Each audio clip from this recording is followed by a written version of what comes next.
Ta Satt, greetings to you, Highlight.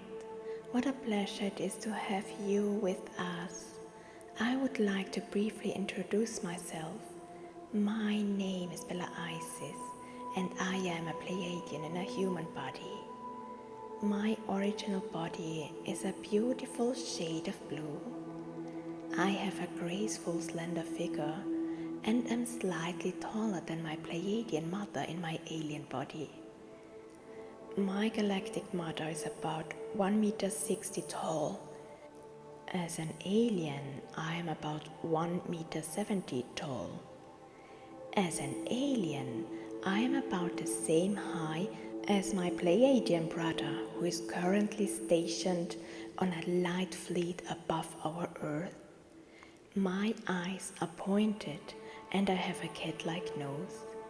Perhaps this appearance accidentally reminds you of a super modern film about charismatic aliens. Yes, it's true. We do look like that, except for a few minimal changes. I have given up my body to help with the ascension of the earth, and many beings and gods are accompanying me on this exciting path. I have already written books about this, which I have linked below. However, before I left my Pleiadian body, I received trainings on other planets and even some trainings with certain beings and some gods. I am filled with gratitude for this. Without these pre-incarnation teachings, I would not be able to carry out my mission as I now do. I don't remember much of it, but it is encoded in my system. Little by little, memories come back, and they often leave me sitting there in amazement with my mouth open.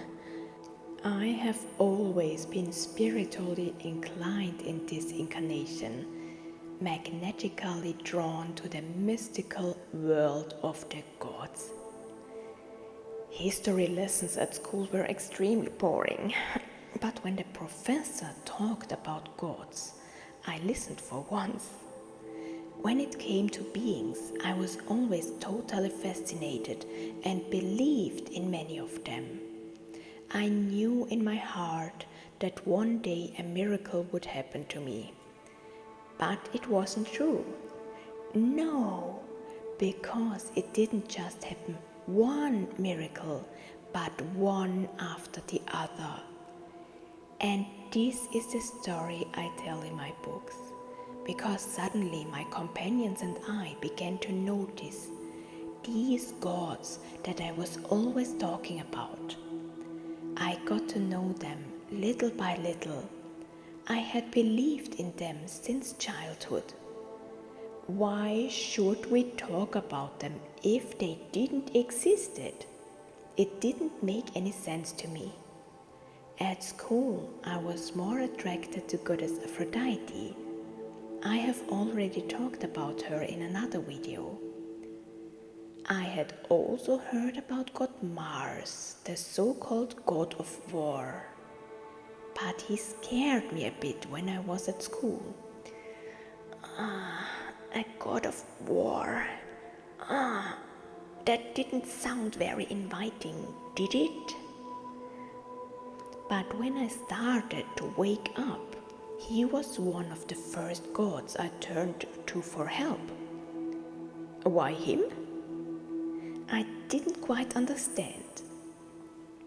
When the tipping point came, when a lot of people were waking up because of the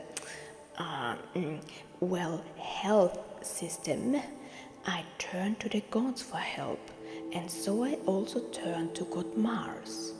I even turned to goddess Aphrodite to support me with her love and to balance the energy of God Mars a little bit, because at that time I could not handle his power and strength. In my intuition, I was already turning to a being with feminine primal power and one with more masculine primal power. These two beings were balancing each other. I turned to God Mars. I prayed to him to give me the courage to get through this cruel time. I knew I had to start fighting, close my eyes and go for it. I would never give in.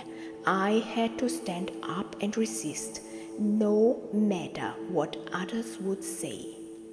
And for that, I needed God Mars. All my life, I had been a partially intimidated being without self-confidence, and I could never really assert myself. But those days were definitely over. I had to stand up with a lot of other people. It was time for me to say no. And so I came into contact with God Mars, although I was afraid of him when I was at school. I thought he was a dark being, but I tell you, although he radiates pure masculinity, strength, power, dominance, fighting spirit, he is also very handsome. But his being is also filled with pure love and connection. The God is a very kind being. He's neither bloodthirsty, nor does he want to see slaughter. No, he's just lovely. His mission is peace. Yes, of course, he's the God of war, but not a dark one, but one who works for the light. I love God Mars very much. At first I was a little frightened, but then I put it off. The highest mindfulness and the necessary respect are very, very, very important in dealing with him. I respect him very much, he knows that. And in a way he demands it. Because we humans are sometimes very disrespectful in how we represent the gods. There is a great need for much more respect, and there has to be a mutual respect between the divine being and the human beings. This is really necessary for ascension.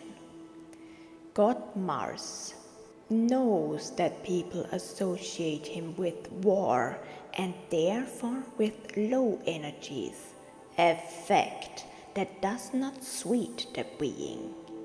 He is taking his opportunity to express his displeasure.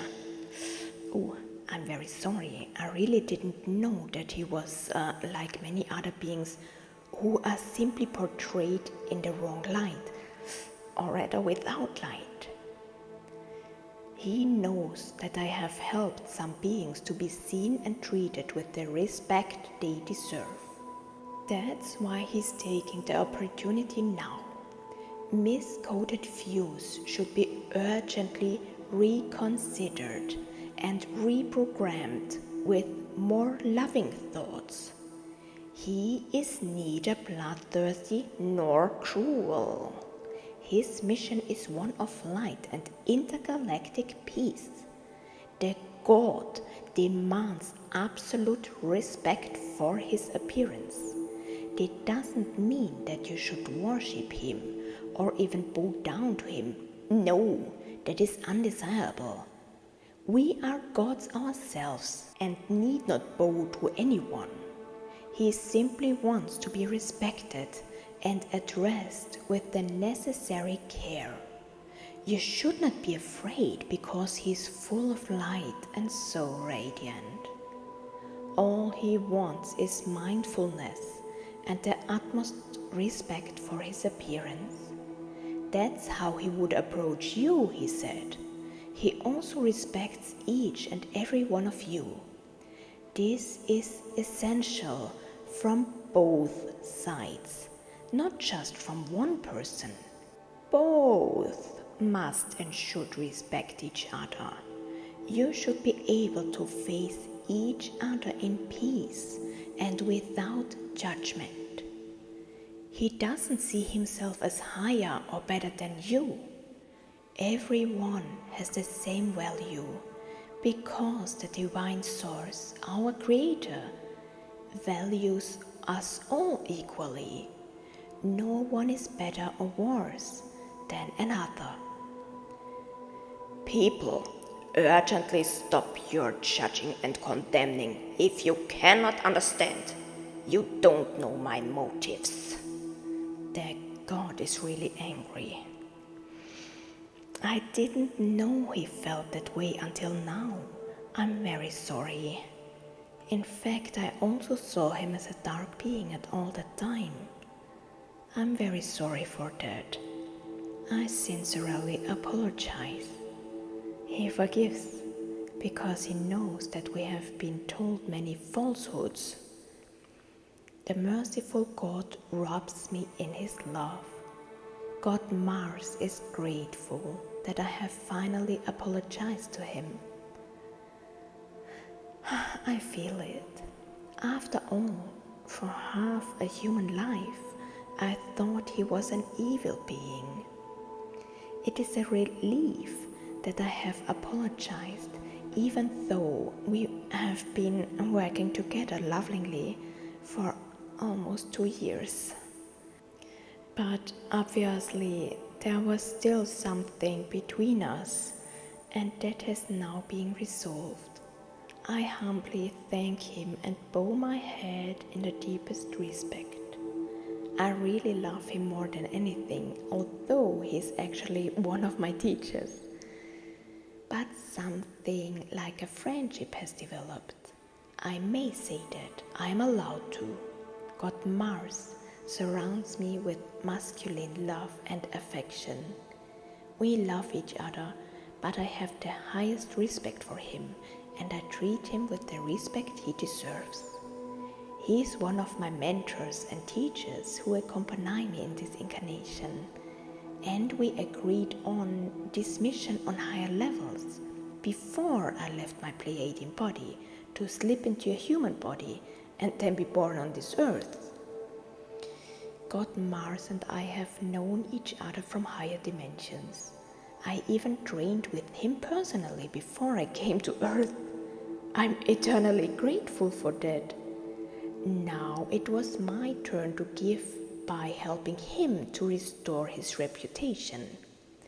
I didn't know that until now. I had forgotten. But he reminded me of our agreement. An agreement we had made on the higher levels. The God is fully behind me. I am one of his proteges, one of his personal students.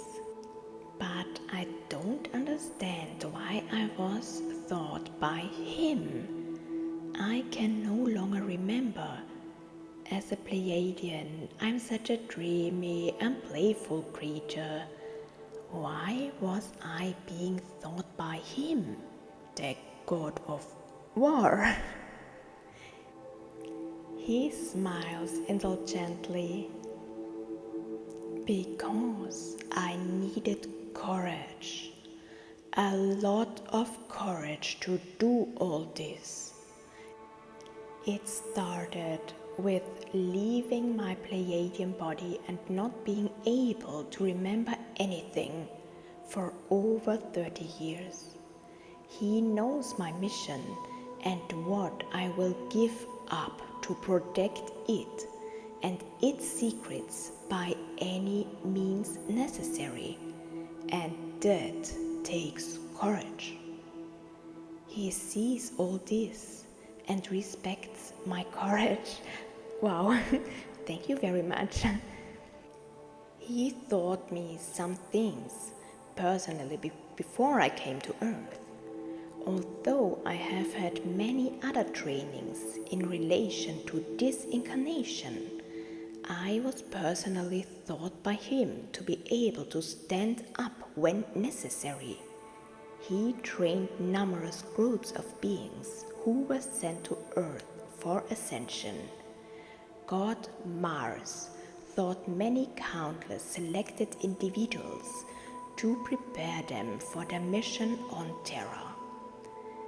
Some recruits have gone home, but very, very many are still there. They stand up, they are brave, and they go on. Brave souls who have chosen this mission.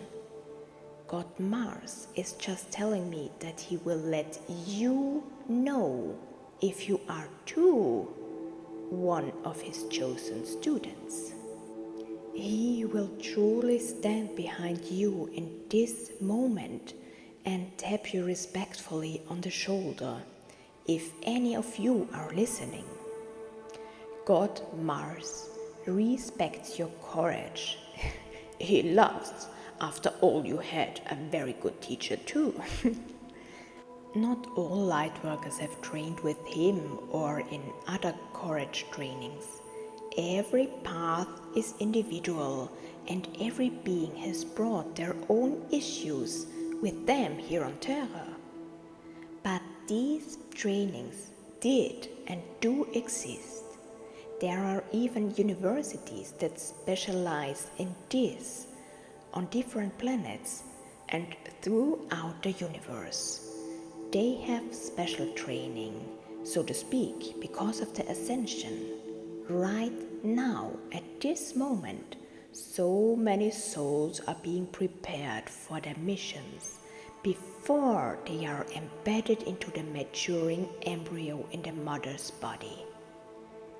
Each of you received different trainings before you were born into a human body, depending on what you had to do or still have to do here. By the way, God Mars congratulates each soul for having the courage to incarnate here, even at this special time. He says that even though you weren't one of his students personally, he still has the utmost respect for your achievements. God Mars personally congratulates you at this moment. What else can I say? Just thank you. The purest divine gratitude should flow freely. The light is with us. Thank you, dear God Mars. Thank you for everything. I love you very much indeed. Dear courageous souls, thank you for being. Continue to take courage and love into your hearts. Yours, Bella Isis.